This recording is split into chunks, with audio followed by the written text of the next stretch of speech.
Listo.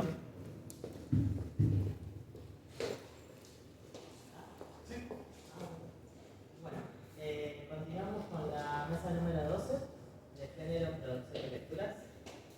Que van a poner a abrir a Leo, Juliana Alunía Sosa, Sofía Varela, Nicolás Carballo Randazzo.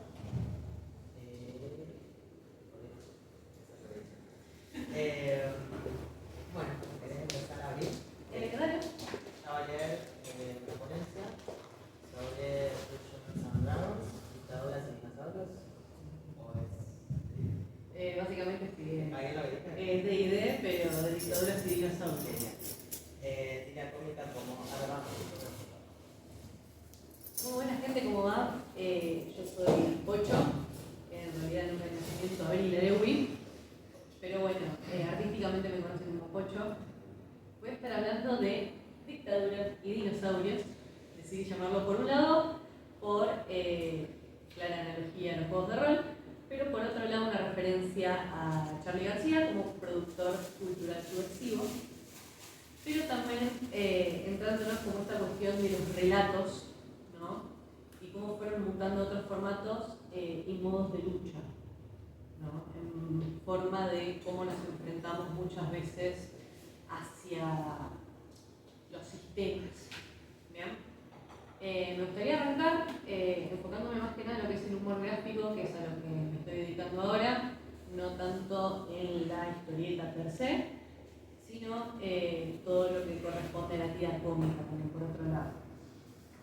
Así que, arrancando más o menos por un paneo histórico, se podría decir, vamos a entender a todo lo que sería el humor en distintos aspectos, pero la historieta moderna como sátira y la forma del cuestionamiento del status quo. Muchos autores abordan temas desde la incomodidad de la crítica y ahí es su aproximación hacia el humor. Entonces, desde un punto de vista académico, desde los años 70 más o menos hubo pioneros como Oscar Steinberg, quienes abrieron parte de la semiótica, ¿no? Y la comunicación, analizando lo que sería la circulación y la recepción del humor. Por otro lado, también hubo un montonazo de escritos desde el punto de vista de Jorge Rivera, Saturnain, Carlos Trillo también, que fueron mencionados anteriormente en distintas charlas, ¿no? Ya son nombres bastante conocidos acá. Pero bueno, la importancia de estudios donde encontramos gran foco en la cultura unida al humor gráfico y a la historieta, donde durante todo lo que sería parte del siglo pasado fue tradicionalmente privilegiada por obras de autores varones y blancos. ¡Wow! Estoy tirando datas. Pero bueno, el humor ya de por sí siempre fue como una búsqueda subversiva, que por eso también un poco el título de la charla, el humor como arma de autores y de personas que estaban inconformes con la sociedad en la que estaban viviendo y decidieron denunciarlos a partir del humor gráfico, a partir del dibujo, a partir del diálogo, a partir de la búsqueda de, como se dijera, de algo inteligente, ¿no? De la palabra, ¿no? De la imagen, de representar situaciones las cuales justamente contrastaban o daban a denunciar lo que estaba sucediendo y también el poder que tenían, ya que pasaron por alto muchos mecanismos de opresión, como fue el caso de la dictadura, ¿no? Uno de los grandes ejemplos fue Caloi con Clemente, ¿no? Donde se dio en el Mundial del 78 la guerra de los papelitos, donde utilizó el humor, utilizó todas las herramientas que él tenía para dar lugar a una crítica social en los periodos más oscuros, ¿no? Que tuvo nuestro país. Además de que muchos artistas se estaban exiliando, además de que también muchos fueron desaparecidos, obviamente el caso de Osterheld desde el punto de vista de la historieta, pero muchos otros pasaron sus discursos por abajo de la mesa, muchos pudieron seguir publicando, pero obviamente con una máscara, obviamente de la forma más oculta o de la forma más rebuscada posible para evitar las situaciones de peligro. Pero en el caso justamente del humor gráfico, tan así no fue porque eran dibujitos, eran historietas, no historietas, sino que era tira cómica. Era lo que aparecía en el diario, era para los niños, no era algo que era humor, no era algo que realmente trascendiera. Es más, debido a lo del Mundial del 78, el DT César Menotti, Agosita, el mensaje progresista y la resistencia cultural fueron posibles porque los que estaban en el poder no entendían lo que estaban leyendo. Querían que Clemente era solo un dibujito, cuando la realidad es que fue un arma encubierta para de crítica social. Que estaban paradas por el humor. Pero también, obviamente, hay un montonazo de casos internacionales. Podemos adentrarnos en la revista Mad, podemos hablar de grandes autores del underground, como lo fue en el caso de Robert Crumb y sus obras, entre ellos Frisa y Gato. Pero una de las cosas más importantes, o que por lo menos yo quiero destacar, es la necesidad que tiene el humor muchas veces de denunciar lo que está sucediendo y de representar, ¿no?, unas capaz minorías o capaz un pensamiento que no es el convencional, que no es el status quo, que no es el de la sociedad. Entonces, claro, en su momento, si bien todos los autores, o gran mayoría de los que se veían, los que eran más visibles, los que tenían más llegada, eran hombres, si nos poníamos a pensar, una de las grandes figuras del humor gráfico, o por ejemplo de la tira cómica en Argentina, es un personaje femenino. Entramos, obviamente, pensamos, historieta argentina, uno de los referentes es Mafalda, ¿no? Si bien, obviamente, estamos hablando de Quino, estamos hablando de una figura femenina, de una niña que habla de derechos humanos y que habla de política, en contextos en los cuales no está del todo copado, ¿no? Realmente no solamente fue transversal en ese sentido, sino de que hubo también muchísimas autoras, que acá también voy a llamar no solamente a varias colegas que estuvieron dando charlas, sino que también van ahora a dar después de espacios, bueno, como Vamos las Pibas, que estuvieron también mostrando muchas autoras, sino que también hace poco encontré el archivo de autoras de historieta argentina, gracias a Feminismo Gráfico, que hablan y muestran que realmente las mujeres que escriben todo lo que sería humor gráfico existieron, más allá de Maitena, hay otras autoras, por más que Maitena también hable de distintas mujeres, no vemos siempre el mismo tipo de mujer, vemos distintas realidades, vemos distintos cuerpos, distintas formas de pensar, pero también hubieron otras autoras como Diana Rasnovich o Silvia Bruno, que fueron también referentes del humor gráfico dentro de lo que sería el siglo pasado, ¿no? Lo hablo como siglo pasado no porque fueran hace 100 años, sino por el hecho de que, bueno, hay que entrar en conciencia que estamos en 2025, casi 2026, o sea, ya pasaron 26 años desde el 2000, el siglo pasado, pero también por una cuestión de que acá es donde sí me quiero centrar un poco más, es el hecho de que las mujeres obviamente empezamos a tomar más relevancia en lo que es acaparar lugares, los lugares que técnicamente podemos tomar, sino que también el hecho de que se nos empiezan a visibilizar nuestras producciones, se empiezan a visibilizar nuestros movimientos, empezamos a tener protagonismo histórico y empezamos a tener nuestra cuestión de justicia social, de realmente somos sujetos políticos, siempre lo fuimos y lo vamos a seguir siendo, sino que también estas historias empezaron obviamente a figurar más en el mainstream y se empezaron a popularizar más. Si nos ponemos a pensar con todas las nuevas herramientas de las redes sociales y de la digitalización, tenemos, por ejemplo, casos como la COPE, tenemos obviamente, más allá del regreso de Maitena, un montonazo de autoras, ¿no?, ya sea del under o ya sea también un poco más del mainstream, quienes están presentes hoy y hablan de la actualidad feminista, de la actualidad de las mujeres ¿no? Y también buscan darle, por lo menos, una mirada de crítica, una mirada de humor y tratar de reírse o dar a entender las situaciones alocadas de la actualidad.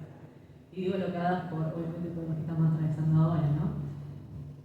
Pero bueno, uno de los ejes también más importantes es que siempre estamos hablando de diversidades, estamos hablando de que hay, por ejemplo, más allá de auges de autoras, auge de autores de distintas disidencias, tenemos autores trans que también cuentan sus historias, que eso también es importante, la pluralidad de historias, que no es solamente la misma persona contando 40 cómics, sino que estamos hablando de ya gran variedad, ya se abre una gran puerta a muchísimos autores a poder mostrar sus fanzines, a poder mostrar sus producciones, sino que también hay otra puerta a la diversidad, que sería como un tercer escalón, que sería la neurodivergencia, ya que estamos hablando obviamente de otro lugar, de otra incomodidad, y estamos hablando de otra realidad que hoy en día se está pudiendo visibilizar más. No es que ahora levantamos una baldosa y hay neurodivergencias, sino que siempre las subieron, solo que antes no se diagnosticaban tanto y no se visibilizaban tanto, sino que ahora, no solamente que estamos presentes, sino que también estamos produciendo, ¿no? Y son historias que también se están contando y que también están abarcando espacios. Como, bueno, un poco el tema de poner en agenda, y que ya se está poniendo en agenda, lo que es la salud mental, que aborda a todas las personas sin importar su género, su sexo, su nacionalidad y cualquier tipo de rueda que uno atraviesa, ¿no? Sino que también la neurodivergencia como la diferencia o la distinta mirada del mundo, ¿bien?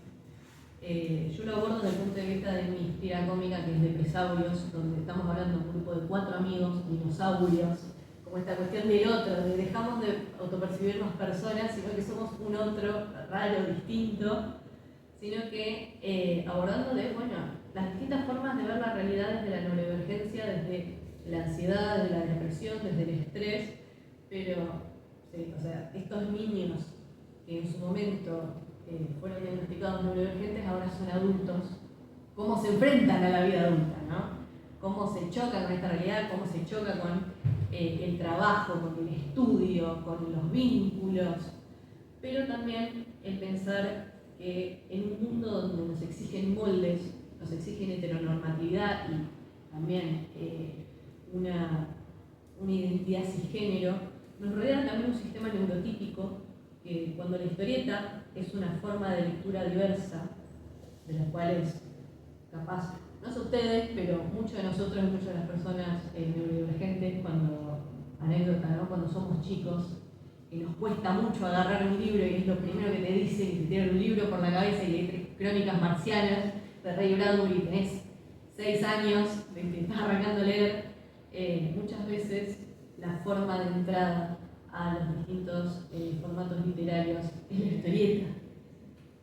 Entonces, realmente es un formato que te abraza, es un formato que te contiene, es un formato que se adapta a las diferencias básicamente de cabeza de cada uno.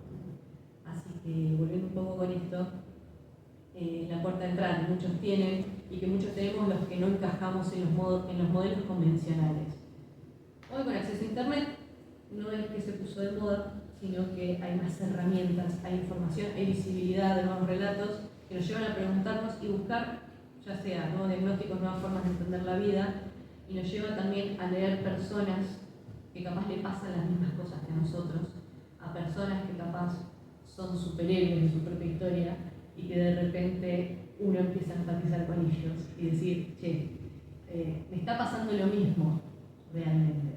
Así que nada, si vamos a hablar de diversidad y pluralidad en muchos campos, siento que uno de los campos clave que se puede abordar también desde justamente esta charla de reflexión es sobre el lugar que ocupa realmente las neurodivergencias, tanto en la tira cómica como también lo podemos abordar al cómic. en general, ¿no? A la historieta en general. Así que nada, ese es mi aporte.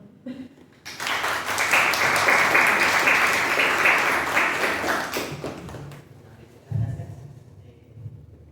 Continuamos con Juliana Jiménez Sosa, presidente Joaquín B. González Urzán, con la ponencia Producir historietas, necesitar la lectura.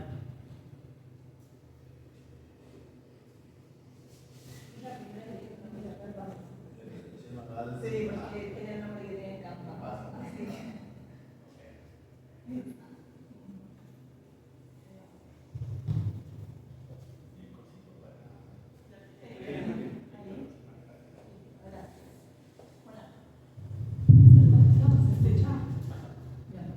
Bueno, mi nombre es Juliana Sosa, yo soy docente de lengua y literatura, me recibí en Joaquín B. González, actualmente doy clases en secundaria, pero también trabajo como capacitadora docente.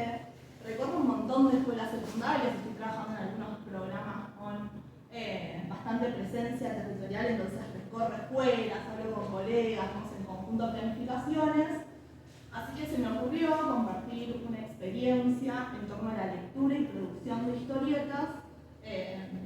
Y un poco para comenzar voy a retomar algo que decía recién Abril Pocho, en torno a estos modos convencionales de leer, ¿no? Y estas formas de lectura donde muchos quedan afuera porque se espera que encuentren ese sentido único y correcto dentro del texto, ¿no?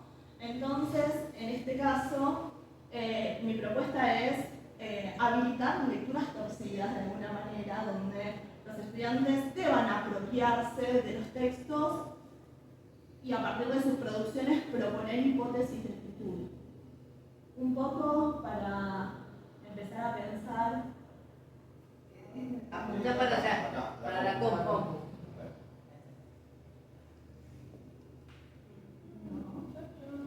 ¿Qué pase yo?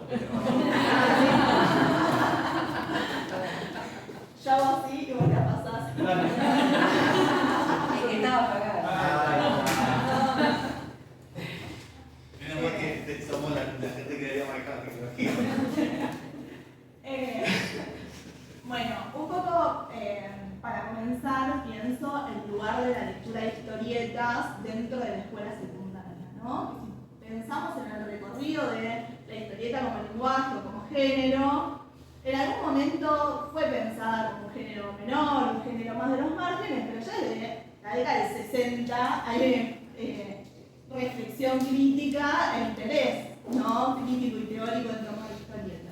Y que además, con el correr de los años, fue teniendo presencia en documentos oficiales como los diseños curriculares, donde podemos pensar que el diseño curricular actual de la provincia de Buenos Aires es del año 2006 y ya dentro del corpus de lecturas sugeridas se ofrece la lectura de lecturas hipercanónicas que son El Eternauta, Max Singer y las adaptaciones de Breaker, las transposiciones de Breaker de cuentos clásicos, pero digo, hay un apartado que habla de historietas literarias, ¿no? Y que propone o sugiere la lectura de historietas en la escuela secundaria. Podría hablar de diseños curriculares de otras provincias o de Ciudad de Buenos Aires que también incluyen o proponen la lectura de historietas dentro del aula. Sin embargo, cuando veo las planificaciones de colegas o charlo en conjunto, todavía hay un abordaje de la historieta como lectura subsidiaria de otras lecturas o un abordaje tangencial, ¿no? La historieta se usa para otras cosas. Entonces, me parece interesante que empecemos a pensar qué desempeños, qué habilidades, qué aperturas necesitamos ir generando desde nuestras intervenciones docentes para que los pibes dentro de las historietas, cuando leen, en general, pero también cuando leen historietas, lean cada vez mejor, ¿no? Y entonces pienso en qué pasa con la historieta adentro del aula y me encuentro con que, si bien no está dentro de las planificaciones docentes, igual la historieta siempre lucha y a los codos ingresa. Y que la historieta ingresa al aula porque la traen los pibes, ¿no? Y a veces traen historieta y nos podemos encontrar con un gaturro horroroso y querer llorar, pero también es cierto que los pibes son grandes lectores de manga, que muchos leen cómic, que aportan desde esas lecturas y cuando hay ese momento por fuera, esa pausa antes de salir al recreo, muestran lo que están leyendo y muchas veces, traen este tipo de lecturas híbridas, ¿no? Estas narraciones dibujadas, podríamos decirle, que son parte de sus consumos culturales. Entonces, pienso, ¿qué está pasando con este adultocentrismo que ve a estudiantes leyendo por motus propio, ve lecturas circulando, ve pibes que recomiendan y que leen y que eligen quedarse afuera de esa fiesta, ¿no? Y que en algún punto esos recortes de corpus que arman siempre terminan excluyendo por miedo a una cierta demagogia juvenil, por miedo a trabajar solo en lo que está de moda, por miedo a darles lo que les gusta, ¿no? Y lejos de tratar de apalancarse a partir de esas experiencias de lectura y abordar los textos que nosotros queremos, porque consideramos clásicos, porque consideramos más desafiantes, porque también hay un canon dentro de la literatura escolar, pero que dialoguen con esas prácticas lectoras más genuinas que ya están teniendo los pibes, ¿no? Entonces, en el congreso estuvimos hablando bastante y salieron otras mesas esto de escuchamos gente decir que los pibes no leen, pero después nos encontramos con que en realidad los pibes están leyendo. Lo que pasa es que por ahí no leen lo que nosotros quisiéramos que lean, no queremos que lean, y al mismo tiempo no leen como nosotros queremos que lean. Y esto todavía es más peligroso, ¿no? Porque recién nos hablabas un poco de esto de estas formas convencionales de leer y qué complejo decirle a una persona qué es lo que tiene que leer en un texto, y que si no lee como yo leo, considerar que no está leyendo correctamente. Entonces, para pensar en torno a esta reflexión y un poco este estado de situación que les venía contando, les traje una experiencia que llevé a cabo con estudiantes de segundo año de una escuela pública de provincia, la escuela número 69 Banfield. Este año en provincia se implementó un nuevo régimen académico que contempla 6 periodos de intensificación y profundización de la enseñanza. Para los que no trabajan dentro del nivel, los sintetizo muy chiquito de qué es esto, son periodos de 15 días, 15 días en marzo, 15 en julio, 15 en agosto, 15 en noviembre, 15 en diciembre, 15 en febrero, donde no se ven temas nuevos y donde la idea es intensificar y profundizar ciertos contenidos, conocimientos que se estuvieron trabajando durante el cuatrimestre, pero que por algún motivo los pibes en esa primera oportunidad no pudieron apropiarse de lo visto, ¿no? Entonces, la idea es que en esos 15 días los documentos como son bastante claros y redundantes, en torno a que no se trata de un recuperatorio, no de recuperar, sino que es una instancia para volver a enseñar, pero con otras estrategias, haciendo una pausa, revisionando. Y entonces, durante el periodo de intensificación de agosto, después de las vacaciones de invierno, durante 15 días hicimos un taller de producción de historietas, donde tenían que elegir tanto los estudiantes que habían aprobado durante el cuatrimestre, que son los que profundizan, como aquellos que habían desaprobado durante el cuatrimestre la materia y que tenían un periodo para poder recuperar esos contenidos y una nueva chance de aprobar, producir historietas para volver a esas lecturas, ¿no? Entonces, trabajamos con transposiciones. Ahora les voy a contar un poco el recorrido que hicimos durante el primer cuatrimestre para que se entienda por qué trabajamos en torno a determinados textos en el periodo de intensificación. Pero el objetivo del periodo de intensificación de agosto fue volver a los textos literarios que habíamos estado leyendo, pero de otros lenguajes, para profundizar en su lectura, ¿no? Habilitar esos otros modos de leer. Y también para trabajar en torno a sus propias hipótesis de lectura, ¿no? Hicimos mesas, una vez que ellos presentaron estas historietas, donde compartieron qué decisiones tuvieron que tomar a la hora de producirlos. Algo que no les comenté es que la selección del corpus de textos que ahora vamos a ver, vimos muchos clásicos, trabajamos con cuentos policiales, pero también con fantástico, y tanto El crimen casi perfecto de Anne como Tres portugueses bajo un paraguas, Sin contar el muerto de Walsh, como El gato negro, Corazón de la Torre, Tonel Amontillado de Poe, son todos textos que son parte de un corpus obligatorio que se bajó desde el programa de fortalecimiento de la lectura y la oralidad de la Dirección General de Escuelas en el Ministerio de Provincia, donde se propuso un corpus obligatorio de textos y algunos itinerarios sugeridos para cada uno de los niveles. Entonces, justo estos textos dentro de ese documento de fortaleo, de este programa de fortalecimiento, se llaman irrenunciables, porque no se pueden dejar de leer durante el ciclo lectivo. Entonces, estos textos que tomé son parte de esos irrenunciables, ¿no? Y durante el cuatrimestre leímos estos irrenunciables, pero también analizamos algunos cortometrajes, trabajamos con esta película de la película de Raúl García, pero que es una transposición de distintos cuentos de Edgar Allan Poe, que se llama Extraordinary Tales, es de 2015, y es súper interesante porque toma cada uno de los cuentos que va a transponer, los hace desde un estilo particular. Entonces, por ejemplo, trabajamos en El corazón de la Torre, donde es un cortometraje, pero desde el estilo de Brecht, ¿no?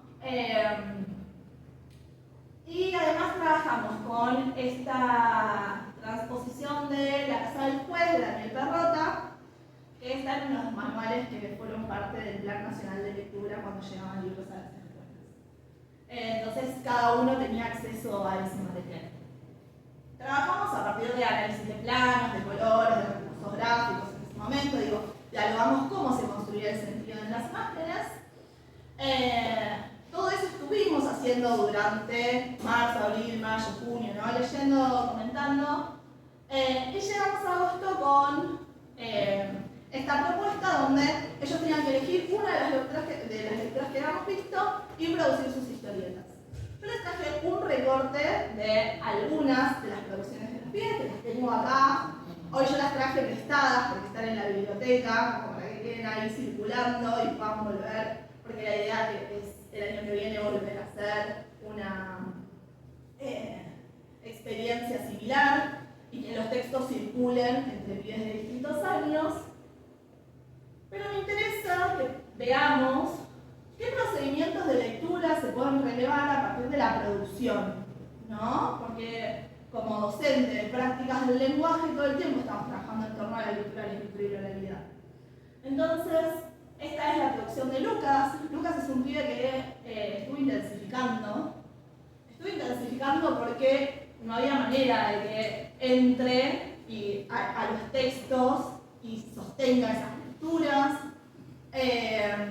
Le costó muchísimo y de hecho hubo otras instancias más formales y menos formales de evaluación, pero cuando él compartió su historieta, y esto yo me lo anoté en mi cuaderno, dijo, fue la primera vez que fui a leer el cuento porque había algo para hacer con eso. Y le dije, ¿qué pasó todos los otros meses? Que evidentemente no estuvimos haciendo nada, ¿no? Pero me parece muy interesante cómo él, en esa primera viñeta, retoma esta, y de alguna manera lleva la imagen, esta narración en primera persona. Esta es una historieta a partir del gato negro, ¿no? Y toma algunas decisiones en torno a cómo entrar desde el dibujo a esa historia. El narrador en El gato negro comienza contándonos que esa situación de negociaciones desde la cárcel, ¿no? Y que nos va a contar su historia. Entonces, de alguna manera están como una especie de sinécdoque, ¿no? El narrador está ahí puesto en esas manos. Vemos un gato sumamente desproporcionado en esa segunda viñeta que es ominoso, es siniestro, es lo mismo que es más una pantera que un gato, ¿no? Digo, y hay algo en torno a cómo se construye ese gato negro amenazante en esa historieta que él lo pudo poner en ese dibujo, en ese dibujo. Y además, este personaje protagonista, que es asesino, ¿sí? Que, digo, sin spoiler a nadie porque es un cuento muy clásico, quiere matar al gato y mata a su mujer y si vemos de una manera muy ingenua, los está salvando porque interactúa de la misma manera con el gato, con el que es súper violenta, que saca un ojo, lo ahorca y demás, que con la esposa, ya en esa segunda viñeta, y aparece duplicado, ¿no? Hay una idea ahí también de doble, en torno a este lenguaje fantástico que él materializa en ese dibujo, y además repara en algunos de los indicios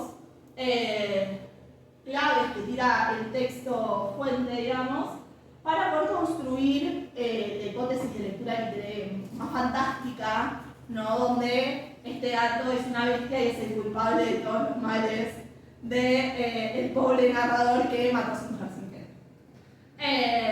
Entonces, digo, él puede anclar su lectura, digo, muy en clave fantástica en su producción. Lo bueno, yo les hice como un recorte muy pequeñito, pero después...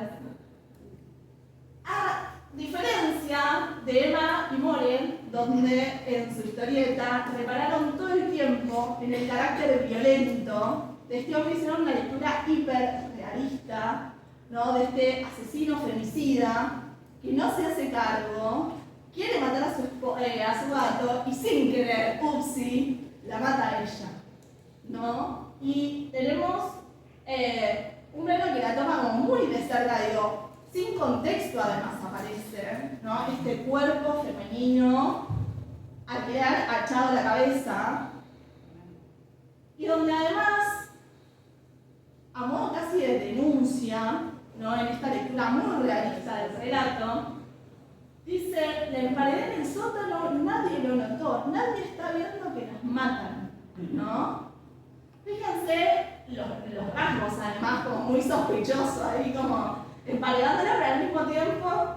Y además, esto de un día unos detectives vinieron a mi casa a investigar el caso de mi esposa. Un día, después de vaya a saber cuánto, ¿no? Yo confiado, porque claro, el femicida, ¿qué va a pensar? Que alguien le va a preguntar algo, ¿no? Les mostré toda la casa hasta que llegamos al sótano. Nos estábamos por ir hasta que se escuchó un maullido. Era el gato que estaba vivo y me delató. Y el gato solamente aparece en el maullido, en la denuncia, ¿no? En esta viñeta ni siquiera está. Pero sí aparece el cadáver ahí. Y ahora sí, ¿no? El rostro preocupado de este hombre que está preocupado porque fue descubierto, ¿no? Porque si no estaba muy tranquilo. Entonces digo, acá hay una lectura muy realista, ¿no? Donde en esta historieta no se toman como ninguno de los indicios, este juego con el fantástico no aparece, ¿no? Pero también hay una intencionalidad, digo, hay una lectura profunda del texto, como muy en clave de época, de qué es lo que nos está pasando, cómo todos están atendiendo a la boludez del gato y nadie está viendo que acá están matando a una persona, ¿no? Y cuando lo charlamos con las pibas, digo, que además es hicimos mesas de intercambio lector, un texto que leímos varias veces y con distintas entradas. Entonces también es una decisión como muy estética ponerse, digo, situarse en este lugar para hacer esta transposición. Y pienso en qué pasa en esas otras consignas de escritura o por ahí en algunos cuestionarios bastante cerrados que veo que siguen circulando en las aulas, donde este tipo de lecturas más sociales, más de crítica, donde se están viendo otros sentidos, donde se está actualizando el texto, se pierden. Sí, ya voy. Bueno, acá me quedo un segundito en esta producción. Les presento la producción de Lu. Lu es muy fanática de Soda Stereo, no sé si se dan cuenta de algunas, de hecho tiene la cartuchera, ¿no? Y cuando leímos El corazón del ator enseguida hizo la versión intertextual y claramente la puso muy en juego. Encima, a principios de año, este año descubrieron un cadáver en una de las casas de Tati, entonces ella está en su salsa, como le pareció un planazo abordarlo desde ahí. No sé si se llega a notar, pero hay un uso muy muy interesante del color porque lo único que usa para colorear en tonos fríos y recalcar es el ojo de buitre. Y además, desde el color también genera una atmósfera en las viñetas, ¿no? Donde este nerviosismo que lo empieza a delatar esta presencia del corazón va generando una especie de atmósfera y va desbordándolo todo. Por ahí, una lectura muy intertextual, ¿no? Pero al mismo tiempo muy respetuosa de ciertos usos en torno a el lenguaje, de cierto registro utilizado por el narrador en el cuento, ¿no? Nosotros leímos la traducción de Cortázar y sí, vemos en cómo se construye en esas cajas el registro. Ahí está como fragmentos o algo muy de el respeto hacia esa voz. Les había traído otra para comparar esta misma, pero bueno, me fue un poco el tiempo. Estas chicas, Ainara y Sofi, desbordaron un poco el género y se animaron a jugar por ahí como con otra... Más corte libro álbum. Más corte libro álbum, exactamente. Sí, digo, desde sus propias lecturas. Tomaron algo de la historieta, pero digo, se animaron por ahí a jugar y a desbordar. Pero, por ejemplo, hicieron a Poe con carita de Poe, ¿no?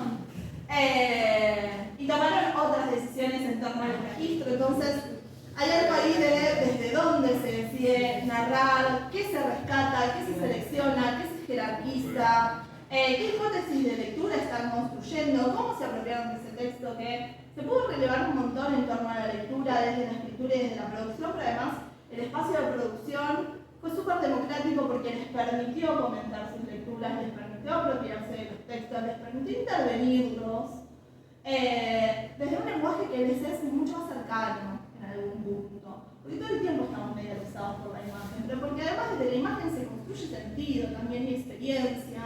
Entonces, nada, por ahí para ya cerrar, que ahí me había apretado por el tiempo, mi ponencia se llamaba leer producir historietas, intensificar la lectura, y un poco venía por ese lado. Desde esta promoción de la autoría, de la voz propia, de esta formación de comunidades lectores en las cuales hicimos un intercambio no solamente lector, sino también de decisiones a la hora de producir, y también legitimando sus propias prácticas culturales, sus propias experiencias de lectura, pudimos volver a los textos pero con un propósito distinto, y creo que todos se pudieron apropiar y se llevaron como una lectura más genuina.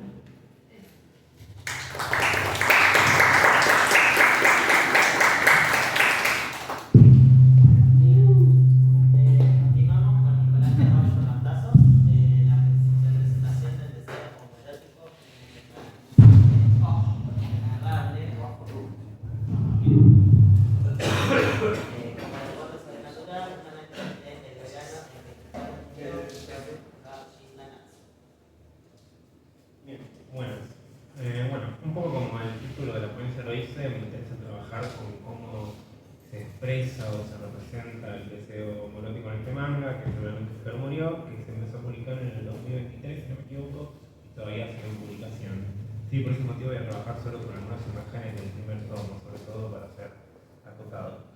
Un poco la hipótesis de lectura con la que me interesa trabajar es que la indefinición... sí. Ahí va. Ok, un poco la hipótesis de lectura con la que me interesa trabajar es que la indefinición genérica, en términos de género literario, que hay en el manga, permite en la obra una desterritorialización del deseo, ¿sí? En la que este deseo puede ser expresado a través de fuerzas sobrenaturales, ¿sí? Es decir, este deseo puede ser, no es que el deseo se represente o se metaforice de alguna manera, porque no hay una falta ahí del deseo, ¿sí? Lo sobrenatural me parece como en términos de representación, en tanto que no hay nada diferente ahí, sino que más bien lo sobrenatural no es una metáfora, sino que más bien en la expresión misma del deseo, ¿sí?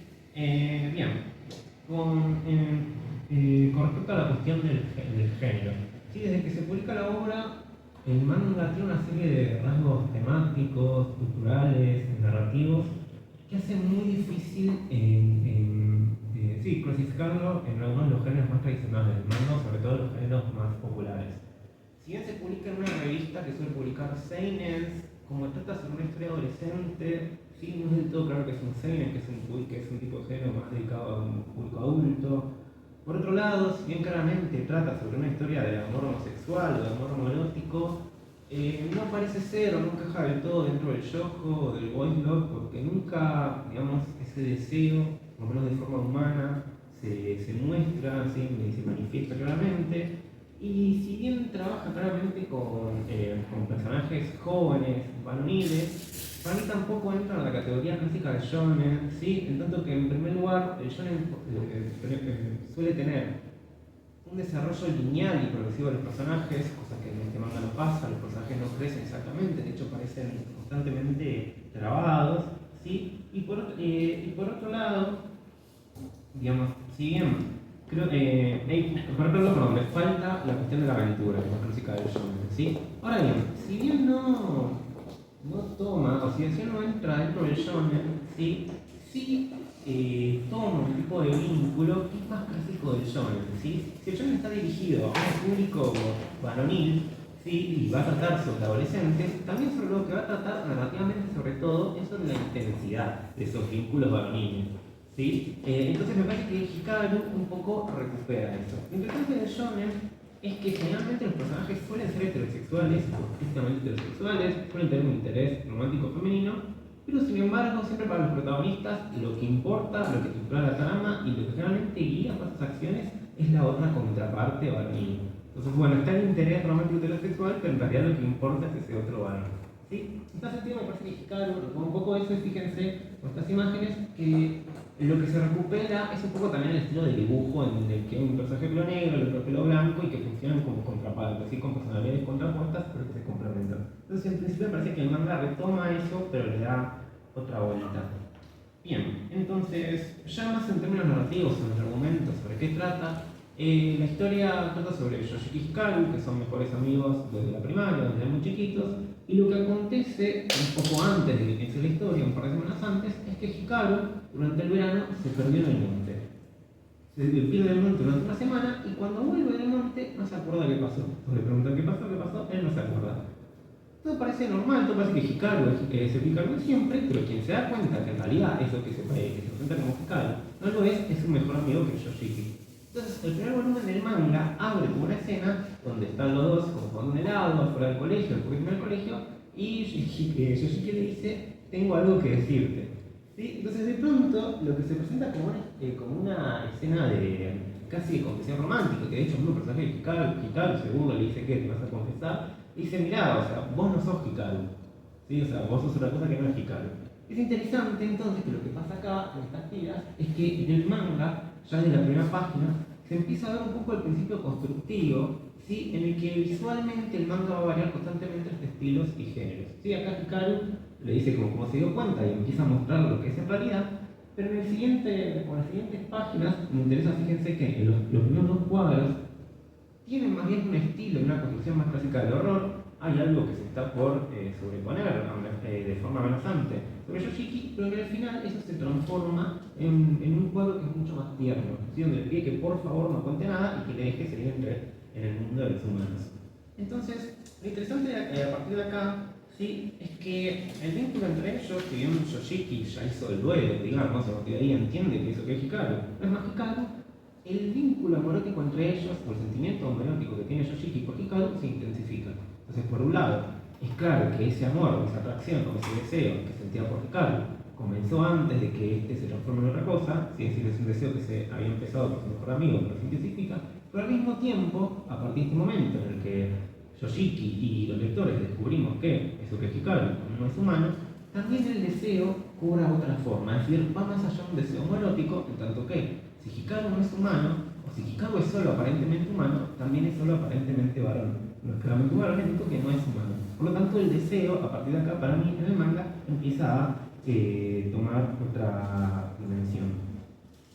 Me parece entonces en este sentido que es muy importante, es interesante prestar atención a la constitución física verdadera o a la forma verdadera, si es que la palabra forma tiene sentido, de este nuevo Hikaru o de este otro Hikaru que aparece.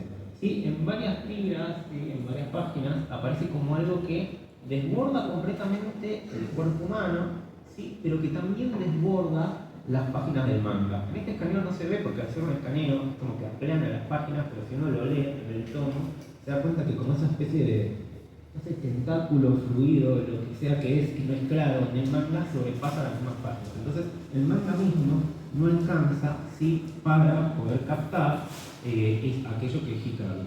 Entonces, bien, si en el principio es interesante que en varias veces, en el momento donde Hikaru se desborda y muestra aquello que tiene adentro, en este momento suele salir su verdadera forma, como se desborde de la cabeza.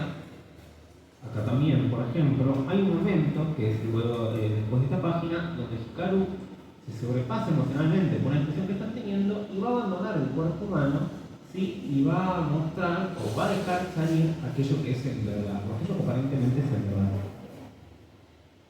Sí, fíjense que, digamos, esta es la viñeta o el cuadro que le sigue a esto, le está agarrando el brazo, está empezando a salir, y cuando sale por completo, el lector se encuentra con esto, que vaya a saber uno qué es exactamente. Bien, lo que me parece interesante de esto es de vuelta, como lo que le decía, la verdadera identidad de Hikaru se muestra como algo que sobrepasa los límites del manga, que sobrepasa los límites del humano, que sobrepasa los límites del manga, pero fíjense que si antes podíamos pensar que había un origen humano, que había un principio humano, donde la cabeza aparecía como centro o como lugar desde que salía aquello sobrenatural, fíjense que acá no solamente hay una falta de cuerpo humano, ¿sí? Sino que más bien donde estaría la cabeza, supongo que es por ahí, si uno lo compara con la otra viñeta, donde se supone que hay la cabeza, parecería que converge ese líquido, esa cosa viscosa, así que es Hikaru, pero también no es tan claro que converja desde ahí, sino que más bien esa zona también parece una línea de fuga. Por lo tanto, no está claro dónde comienza Hikaru y por lo tanto no está claro que tenga inicio o fin. Y entonces, de vuelta, esto está representado constantemente a través de la incapacidad del manga y de los cuadros para contenerlo y para mostrarlo. Entonces, lo que me parece que sucede acá con esta cuestión del cuerpo es que el cuerpo de Hikaru se desterritorializa en términos de lo que entiende Guattari y Deleuze cuando hablan de Kafka, pero ya no solo es, por ejemplo, la boca, como decían ellos, la lengua, lo que pierde su función comunicativa y tiene otra función, sino que acá el cuerpo completo pierde territorio, pierde forma. Bien, entonces, esta ruptura, si se quiere, de una organización corporal antropológica, para mí es muy importante en el manga porque va a configurar el vínculo sexual y el vínculo corporal que tienen entre ellos. ¿Sí? Si bien, como les decía antes, es muy difícil definirlo en términos de un boy love, porque digamos, nunca se besan, nunca tiene sexo, hay un momento del manga donde están hablando y donde Yoshiki obviamente le agarra curiosidad de como, bueno, ¿qué es lo que tenés adentro? Y él le dice, bueno, ¿por qué no metes la mano directamente y te fijas qué es? Y es, bueno, es muy divertido y muy interesante porque la forma en la que está dibujada la cara de los personajes, cuando mete la mano en esa cosa infinita que es Hikaru, las caras, las expresiones y hasta los gestos de los cuerpos están mostrados, están representados en una forma de placer total. Acá es cuando al principio mete la mano, fíjese que de vuelta, para mí se vuelve a jugar con esta idea de que no hay principio ni fin, no sabemos dónde ese exterior comienza y de hecho no es claro qué está delante, qué está atrás del todo, pero fíjense esto, la cuestión de las caras, ¿sí? Y de vuelta vuelvo a la cuestión de la indefinición genérica. Parece que, sí, digamos, fíjense que las caras, ahora sí, las caras que tiene Yoshiki, que también tiene Hikaru, sí me parece que retoman el estilo propio del boy love o del shoujo, ¿sí? Y de hecho hay un contraste entre lo que está pasando visualmente y lo que dicen los diálogos. Fíjense que los diálogos dicen, se siente como un pollo, no sé qué, y bueno, me parece que lo que se está mostrando o lo que se está sugiriendo, o lo que ni siquiera se está sugiriendo, porque no se falta argumentar qué está pasando ahí, sí, es muy distinto de esa cosa más infantil e inocente que está mostrando el manga. ¿Sí? Entonces, me parece que esta forma de no diría representar, porque de vuelta no hay una falta ahí, no funciona de manera metafórica, sino que en este caso es la práctica sexual misma lo que aparece ahí, me hace recordar, se puede relacionar con el concepto de dildotopía, como lo tiene Preciado en el manifiesto sexual, cuando él dice que bueno, el dildo como tecnología permite una reorganización o un desplazamiento de los órganos sexuales en la práctica sexual y en el cuerpo mismo. Se los leo porque en palabras de él es mucho más claro, ¿sí? Dice Preciado, el dildo no es un objeto, sino que es estructuralmente una operación de cortar-pegar, una operación de desplazamiento del supuesto centro orgánico de producción sexual hacia un lugar externo al cuerpo. El dildo, como referencia de potencia y excitación sexual, traiciona el órgano anatómico desplazándose hacia otros espacios de significación, orgánicos o no, masculinos o femeninos, que van a ser resexualizados por su proximidad semántica. A partir de ese momento, cualquier cosa puede venir dildo. Todo es dildo, incluso el pene.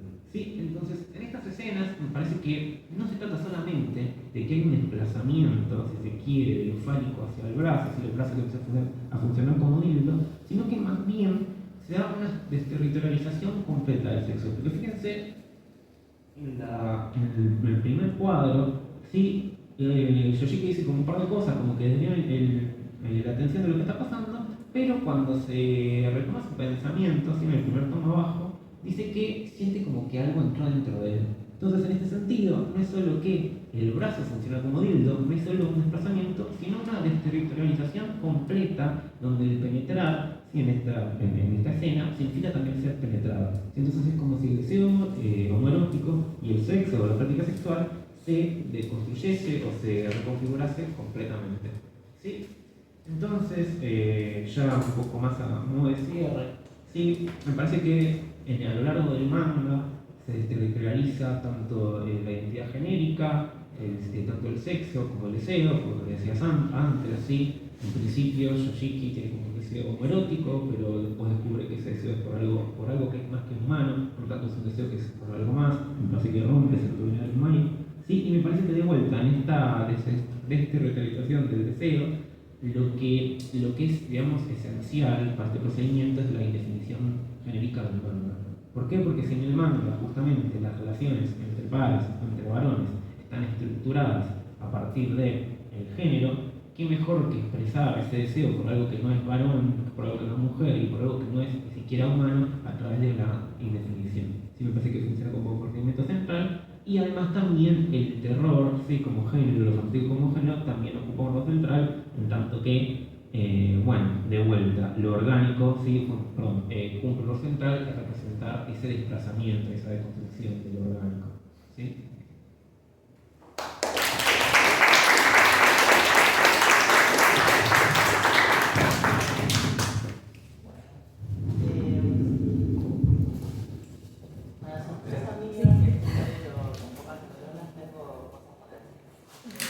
No hay tiempo, no puedo estar nada. Sí, ya te un chiste, falta alguien. No, autoridad de trabajo. Pero no es de hoy. Vamos. Hace rato. Porque Estoy así, perdón. Sofía Barrera.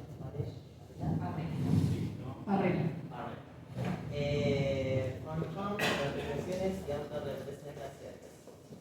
Bueno, ¿qué tal a todos? Hoy quería hablar de Fan Home, que es una novela gráfica de Alison Bechdel, la del famoso test de Bechdel. Allí en Fan Home presenta una historia que pertenece a la esfera privada y doméstica, ya que se trata fundamentalmente de una narración entre Alison y su padre Bruce, a raíz de la muerte inesperada de Bruce en una especie de accidente que no se sabe si fue un suicidio, el descubrimiento por parte de Alison de que su padre era homosexual y el propio reconocimiento de la homosexualidad. Allí entonces el espacio doméstico no se recupera solamente a través de la narración de los hechos dentro de esa esfera, sino también mediante la incorporación de un archivo familiar privado. Este archivo consiste de fotografías caseras, cartas y extractos de diarios íntimos a los cuales podríamos llamar géneros menores, siguiendo a Josefina Ludmer, quien en su canónico texto de Las Tretas del Débil analiza las distintas estrategias que Sor Juana Inés de la Cruz utiliza desde su lugar como subalterna para contestar al obispo de Puebla, una carta que recibe ella bastante amonestatoria, donde tanto por su género como por su rango eclesiástico posee mayor poder que ella. Ludmer concluye el análisis afirmando que si lo personal, privado y cotidiano se incluyen como punto de partida y perspectiva de otros discursos y prácticas, desaparecen como personal, privado y cotidiano. Este es uno de los resultados posibles para Las Tretas del Débil. Por lo tanto, quería analizar cómo justamente Alison Bechdel hace uso de estos espacios cotidianos en tanto Tretas del Débil.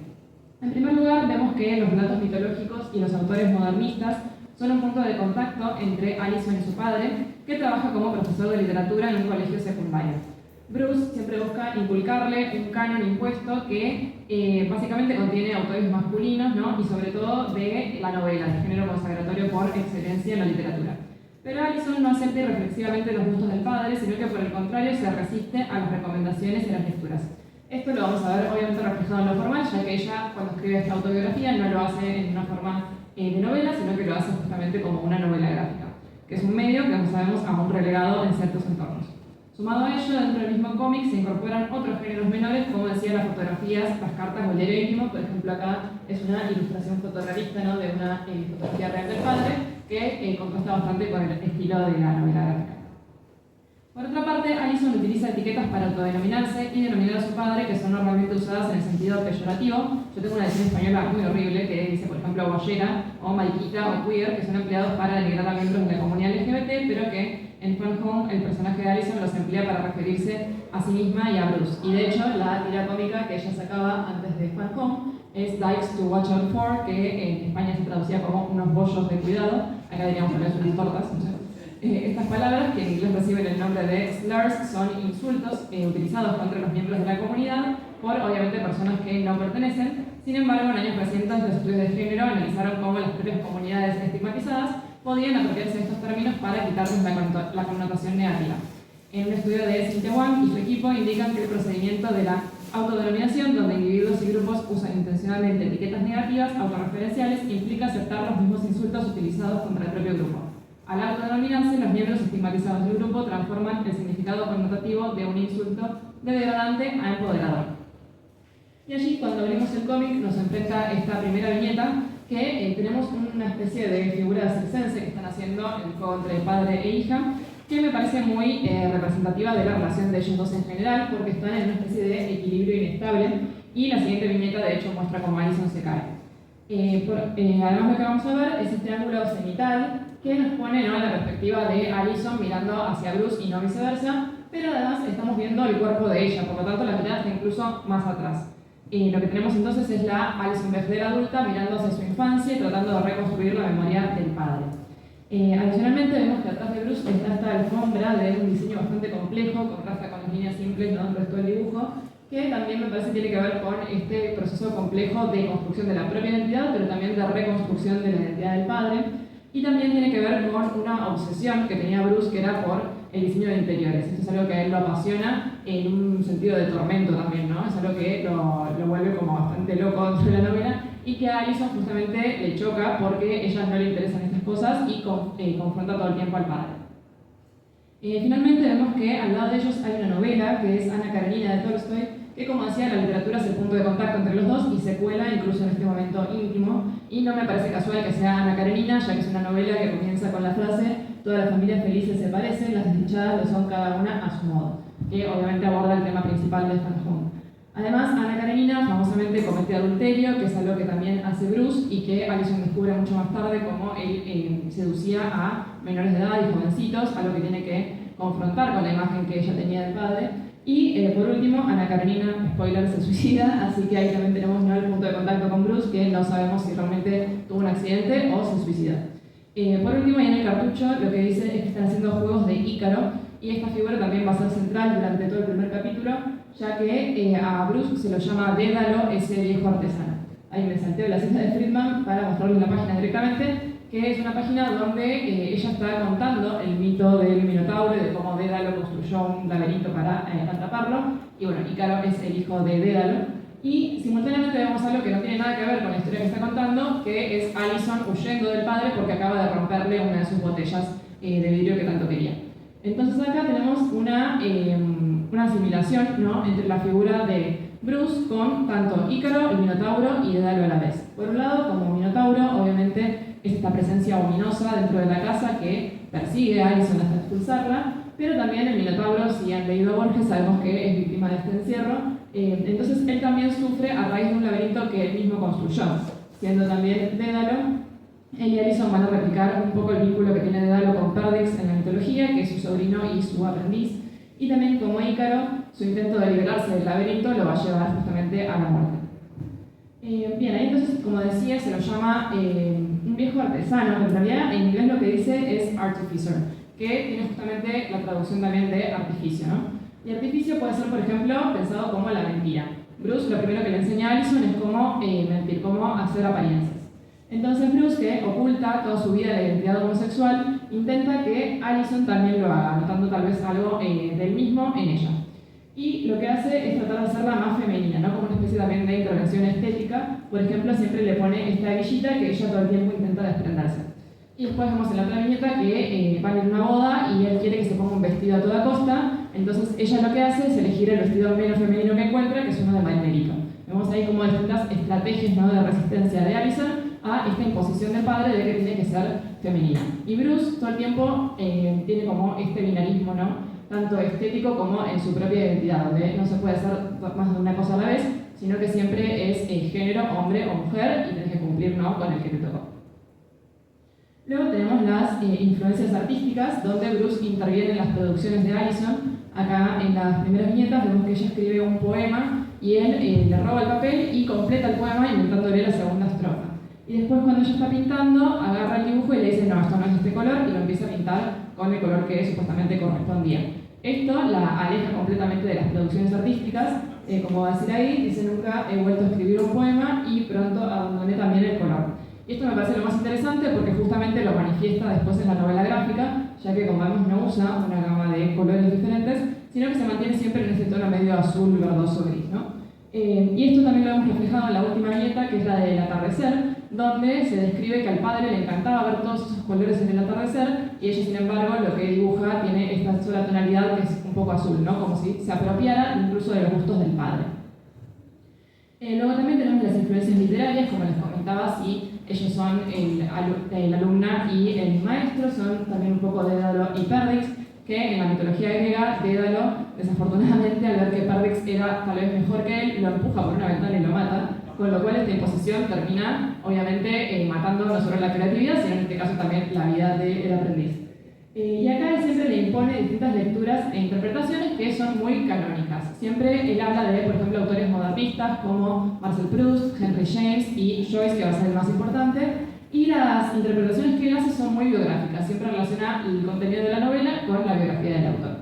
Entonces, cuando ella le pide consejos porque está estudiando literatura en la universidad, vemos cómo él acapara las viñetas con sus globos de diálogo, que ocupan más de la mitad de la viñeta, y además tiene estos como bordes puntiagudos, ¿no?, como si estuviera ya sea o gritando o tratando de imponer su opinión por sobre la de Allison. Y como decía, el Ulises de Joyce es el libro más importante que aparece como intertexto, y como lee Ariela Friedman, Joyce representa una tradición literaria dominante e inaccesible, y también una lógica autobiográfica de la narrativa a un padre dominante e inaccesible. Entonces, la novela de James Joyce, no sé si han intentado leerla, yo sí, nunca pasé del tercer capítulo, justamente es de muy difícil acceso, y no solamente eso, sino que pertenece a un canon de difícil acceso porque no suele haber mujeres dentro de esta tradición literaria. Podemos pensar por ahí en Virginia Woolf como la única diferencia. Y a la vez tenemos este padre inaccesible de difícil lectura, ya que no puede acceder a qué le ocurrió en su vida. Entonces, ¿qué es lo que hace ella frente a esta imposición de la lectura? Bueno, en primer lugar vemos que conforma su propio canon. Ahí tenemos los libros que le gusta leer a ella, donde vemos más autoras mujeres. Por ejemplo, El Orlando de Virginia Woolf, Frutos de Rubí, o Colette, que es una autora francesa. Y después vemos que hace un movimiento donde no rechaza la lectura de Ulises, de hecho ella lo va a leer en la universidad, pero sí lo que hace es colocarse a la par, como si ella fuera igual de capaz que Joyce, ¿no? Entonces, lo que hace es, a través de distintas metáforas, vincular su propia vida con la de Odiseo.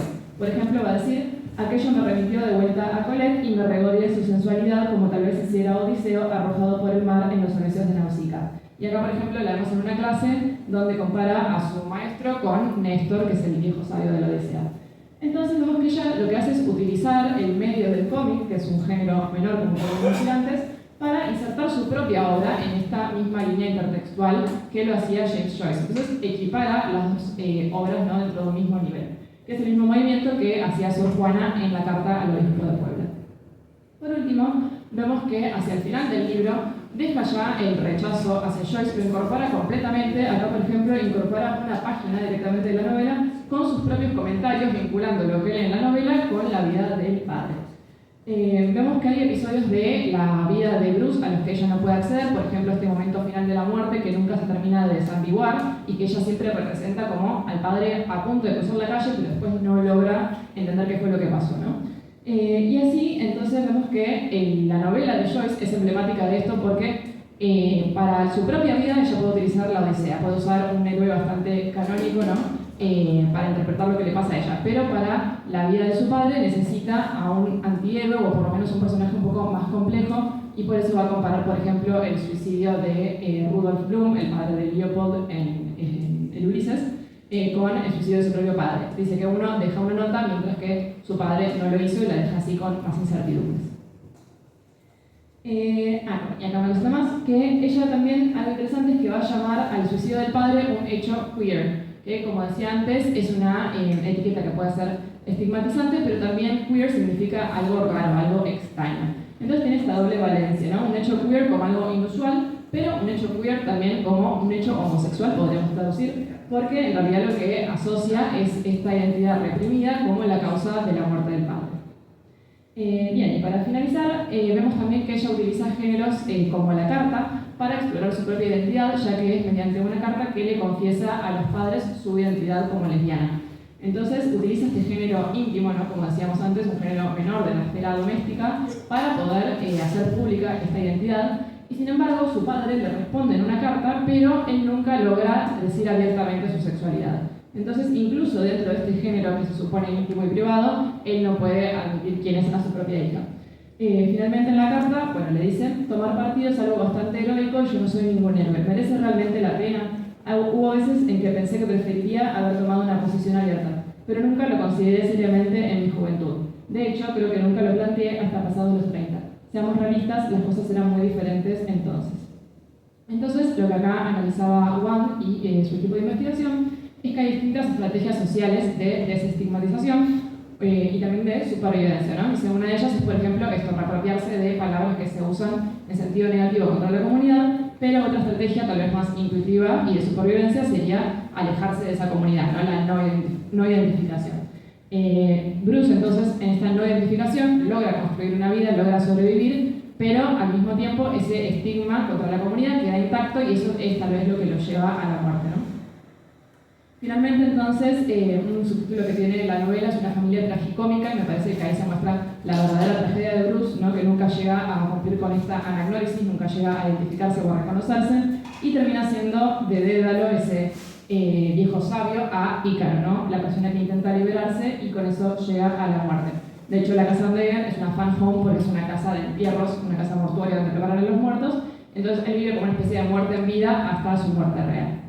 Bien, eso para finalizar entonces, lo que hace la novela es plantear todo el tiempo qué hacemos con lo heredado, ya sea una tradición literaria, ya sean literalmente las herencias familiares o también el mismo archivo familiar, como pueden ser las fotografías y las cartas, y en este caso yo creo que lo que hace Bechdel es reapropiarse de todo eso y no solamente incluirlo dentro del cómic, sino que ponerlo al mismo nivel que el canon. Entonces logra hacer este pasaje o este salto de la esfera doméstica a la esfera pública, y no solo la esfera pública, sino a la canonización.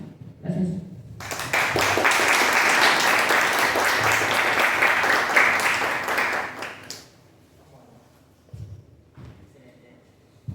¿Alguien quiere hacer algún comentario? Yo tengo una pregunta sobre Fan Home. Me gusta mucho.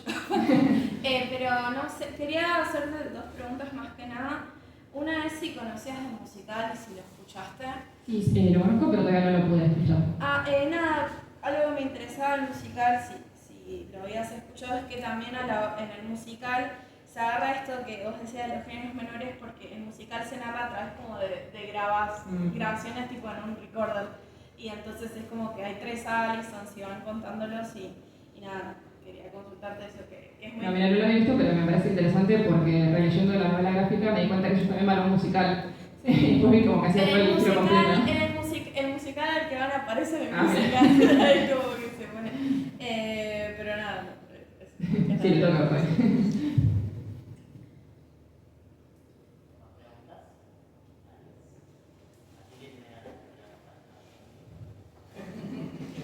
No, yo no voy a hacer preguntas porque está muy pasado. No, por los tiempos. No, me encantó la mesa, como las 4 cosas son muy distintas, es parte de lo que nos iba a pasar hoy, que lo que íbamos a hacer era más reunirnos por la presencialidad que por la coherencia de la mesa, pero todo tiene coherencia igual, es parte de la intención del grupo. Me encantó a mí el pensar la historieta desde el lugar de exposiciones cinematográficas, es repotente. Y hablar, yo no sé nada de manga y me niego a leer manga a veces y todo lo que está conectado ahí, pero me dan ganas de leer a veces cuando escucho las ponencias, pero después no leo porque Pachi me insiste y digo, no, pero no, lo que pasa es que son esos géneros que todavía no he llegado, pero por el grupo llego. Bueno, de educación hemos hablado un montón, hablamos ayer, está buenísimo las producciones que trajiste, creo. Y Funko es como una pequeña debilidad que tengo, escuché parte porque tenía que salir por cosas, pero me quedaba pensando un montón de las cosas que dijiste, me parece súper potente la conexión con el silencio que cae, After Sun, ahí que pusiste al final en las imágenes, no sé si pudiste entenderte. Sí, no lo comenté, pero bueno, justamente son 2 películas, una documental y otra ficción, ¿no? Que también recupera mucho el archivo familiar y reconstruir la identidad de un padre. Y está esto del archivo familiar más allá de un poco lo que decía Graciela, más allá de la historia, es más el recuerdo y la memoria reelaborando algo, ¿no? Yo vi una categoría que usamos mucho acá con Nati, que creo que también Camila la está usando, que es archivo de sentimientos de Anne Svetkovich, de la teoría queer lesbiana. Y es repotente para pensar esto y dejar y corrernos de algunos otros registros, y Funko sería un archivo de sentimientos tal cual la definición. No da tiempo para acá, pero a mí me encanta discutir y pensar, que lo hemos hablado con Pachi, es el tono de la madre, porque vamos a decir, qué cosa complicada, y mucho más, viste que es mucho más difícil de leer. Es para seguir charlando tipo fan de Funko, pero me parece potente también que sea más complicado, porque es distinto todo, ¿no? ¿Verdad? A mí me parece que conectaron todavía la ¿Vos pensaste que era temporaria? porque está un poco clara acá, yo no puedo leer. Digo, son 5 días de congreso, estamos como... La neurona ya. ¿Cómo Hace podés? mucho calor, de acá a marzo me despido. Bruno, para la calor. Sí, Bruno. ¿Qué quieren? No, Bueno. no, me encantaron las 4 ponencias, perdón, No pasa nada. me parece que es súper interesante por lo menos se conectó el tema de producción historieta, por lo menos que suelo tratar de pensar bastante antes de la serie, pero se no abordando. Sobre todo el tema de que las que sean las árboles y hablar desde ahí, desde ese lugar, temas de salud mental, que por ahí está por ahí hablar en primera persona o quedar no se pone mucho, yo por ahí no me da vuelta. Nada, me parece como muchas preguntas. En realidad ahora yo voy a No, pasa que obviamente es medio exponer una especie de intimidad, ¿no? Porque bueno, en el momento de la charla yo estaba muy así que me comí un montón de cosas. Pero bueno, una de las referencias, por lo menos, como en el caso de Maitena, que hablaba mucho de distintas mujeres, distintas visiones, mostraba también un poco la intimidad, el lado de adentro, ¿no? De puertas para adentro de muchas de esas mujeres. Y que bueno, que también pasa mucho esto al momento de uno de hablar de las formas de vida, ya por un lado salir del closet y decir, bueno, hola, me pasa todo esto. Bueno, también es un segundo ropero, se podría decir, la neurodivergencia. Y más cuando uno lo aborda desde la adultez, no tanto desde la infancia. Porque bueno, la infancia es como, bueno, tiene nombre lo que me pasa, ¿entendés? Tiene un abordaje. En cambio, al momento de sentarse y producir, siendo adulto y enfrentándote a una neurodivergencia que hace poco acabas de descubrir, también pasa un poco esto de toda mi vida fui un raro, toda mi vida fui un dinosaurio. Bueno, ¿qué pasa ahora? ¿Cómo son mis producciones, ¿no? A partir de ahora, ¿qué sentido tienen mis producciones? Empiezan a tener todas las producciones anteriores una lectura distinta que te atraviesa en el momento de producción, ¿no? Che, en el caso de Maitena, encima de los libros, las mujeres tienen todas un predicado, son superadas, son, no sé, no, algo les pasa y es un predicado que tiene que ver con que están visiblemente atravesadas. Sí, claro. Es literalmente atravesadas por algo que pasa. Desbordadas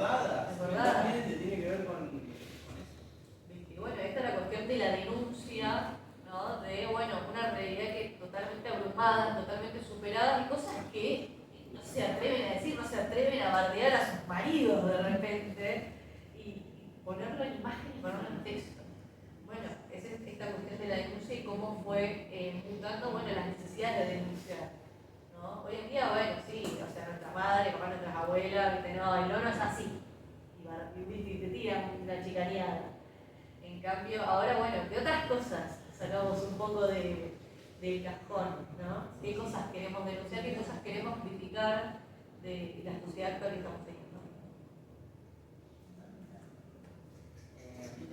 Y Nicolás, escuchaba tu trabajo, que ya mucho. Estaba pensando un poco en lo que surgió ayer, de cuando que hoy también creo, cuando lo restringido como que empieza a encontrar un lugar. Yo creo que los autores de manga les pasan dos cosas. O no saben escribir mujeres, o hay algo ahí que aparece de alguna manera u otra. Bueno, o sea, así como bueno, sí, aparte. Eso se extiende de nacionalidad. Nada, me re gustó, tengo ganas de leer la historieta porque ya pero parece que nada, siempre da mucho a pensar la traducción de los japoneses, cómo se solidaria en línea directa, que da para eso, nos encanta después hacer con eso, nos da un montón de material. ¿No es otro caso de queerbaiting? Me surge a mí la duda. ¿Cómo? ¿No es otro caso de queerbaiting donde una vez más muestran los personajes que tienen un re potencial homosexual, pero por X razón? No. Queda ahí, porque, o sea, hay veces donde es más difuso, pero acá con los dibujos que se muestran como mete el puño son, bueno, bastante como. Difícil ser boludo. No, yo nunca sabía si iba a interpretar de esta manera. No, me parece que en este caso, me parece que justamente, o por lo menos lo que interpreto yo, es que en este caso ahí ese desborde sobrenatural no está representando ni está metaforizando porque no hay falta, no hay inocencia, entonces no hay algo que representar o que tapar o que simbolizar. Al contrario, es eso el deseo.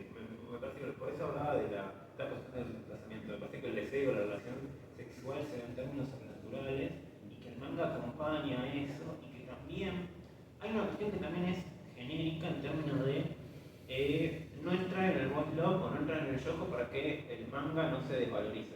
De hecho, muchas veces hay un dato curioso sobre el autor, autores, es que no sabemos, no tenemos fotos de ella, no tenemos un nombre real, por lo tanto no sabemos si es hombre, mujer, si es no binario. Y además es que obviamente todas veces las entrevistas o cuando se anima a hablar le preguntan por el género y en un momento dice, bueno, es una historia que trata sobre una relación o sobre el amor, pero no me gustaría definirla así para que no se la tome menos en serio.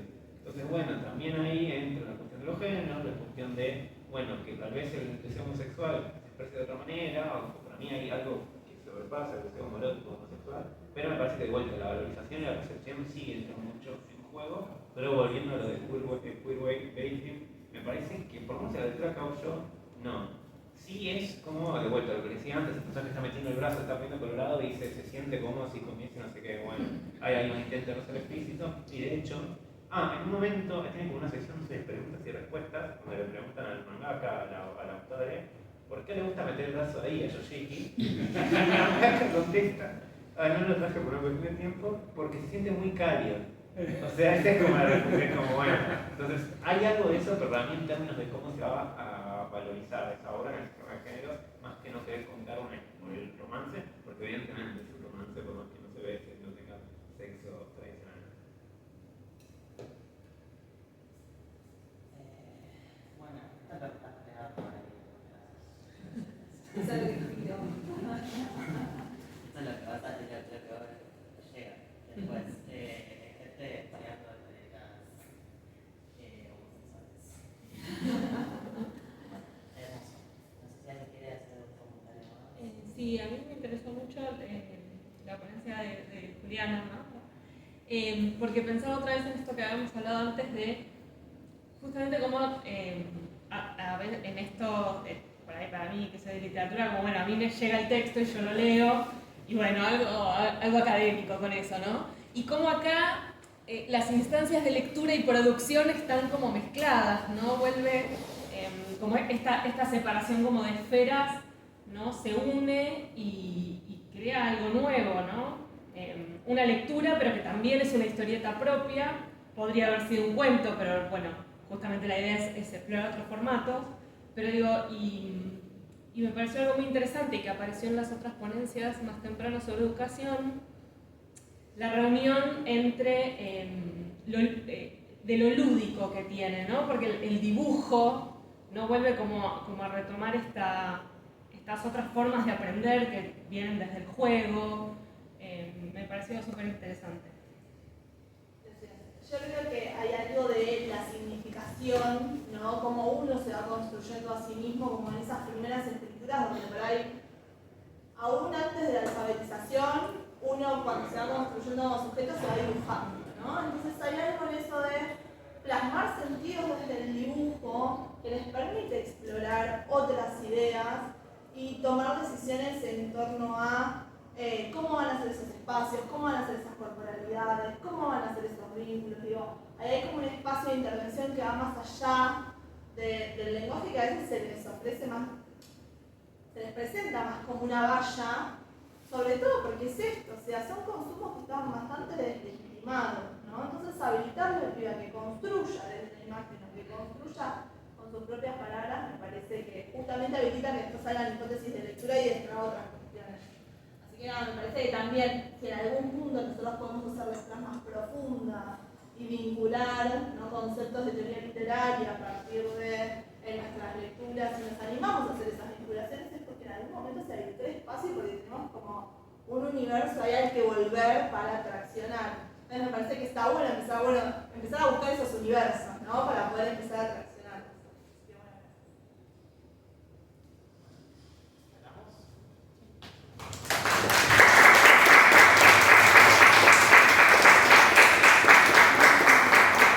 Vamos a parar la grabación.